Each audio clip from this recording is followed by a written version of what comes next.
Hare Krishna, Namaste, Chapter 8, entitled as Akshara Brahma Yoga. Sloka 7. Tasmāt sarveṣu kāleṣu mām anusmara yudhya ca mayy arpita-mano-buddhir evaiṣyasy asaṁśayaḥ. But Kṛṣṇa, when I get entangled, won't I get further karma? Well, that is why you should remember to do your karma with trivida tyaga. You are not the doer, you are not the proprietor, and you don't expect a result out of it. When you try to do your dharma in this 3 key principle, then you won't get entangled any further. Anything that we do in our life, the activities, the duties, therefore, whatever we do, we need to consider as service to Kṛṣṇa, and we are doing for Kṛṣṇa's pleasure.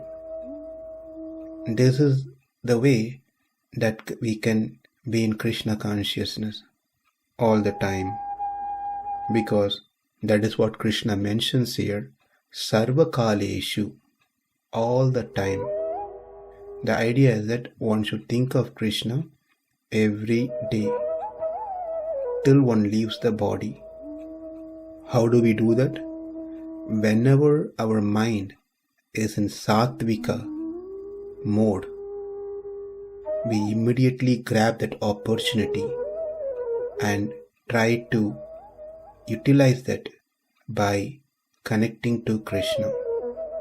Nowadays, it is rare to be in mode of sattva guna, because rajoguna and tamoguna are very prominent and very powerful. Therefore, we have to consciously watch our thoughts, and it is sure that sattva guna also plays a role.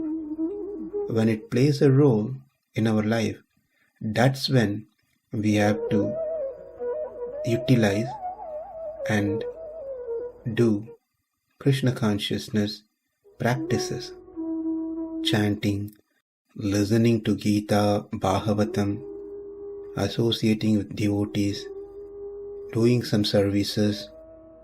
These are the things as we start doing, then gradually sattvika guna will raise and it will take us to a stage where kāleṣu, we can always remember Kṛṣṇa.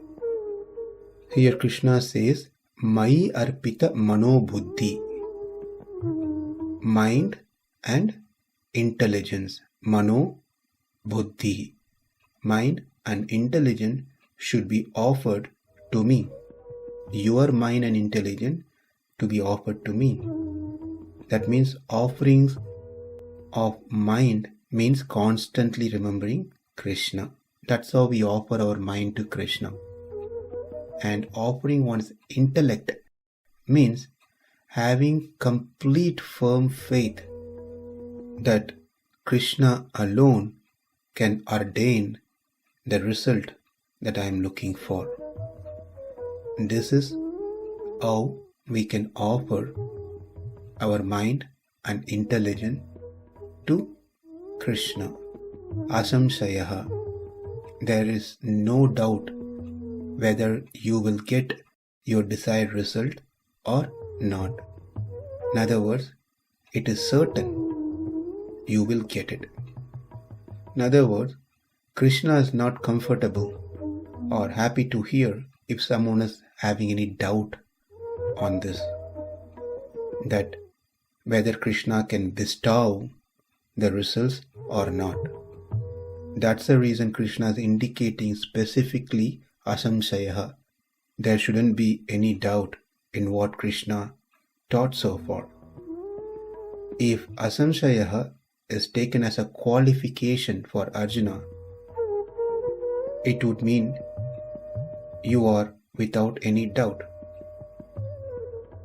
Or the asaṁśayaḥ can be taken as an order from Kṛṣṇa that do not have any doubt in what I said.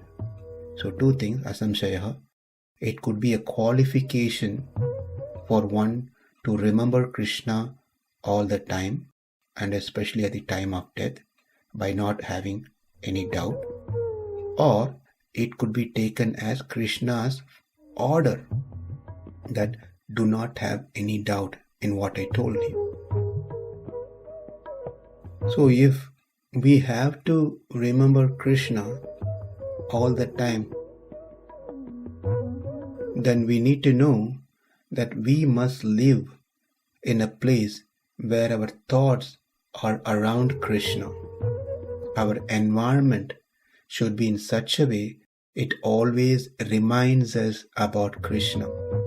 You turn left, you turn right, you go straight, you talk to someone where you are, it always reminds us about Kṛṣṇa. So we have to pick a place to live where Kṛṣṇa is remembered all the time.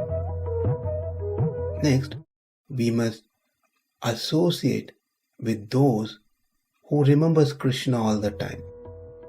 It's a very important factor in our spiritual progress. We become what we associate with. For example, if we associate with a person who's in financial market, we always start thinking about finance. If you associate with a person who's a dancer or a singer, then our interest will also be driven towards that direction and start thinking about that all the time. If we associate with devotees of Kṛṣṇa who remembers Kṛṣṇa all the time, then we also start remembering Kṛṣṇa all the time. And we must always be engaged in hearing about Kṛṣṇa all the time.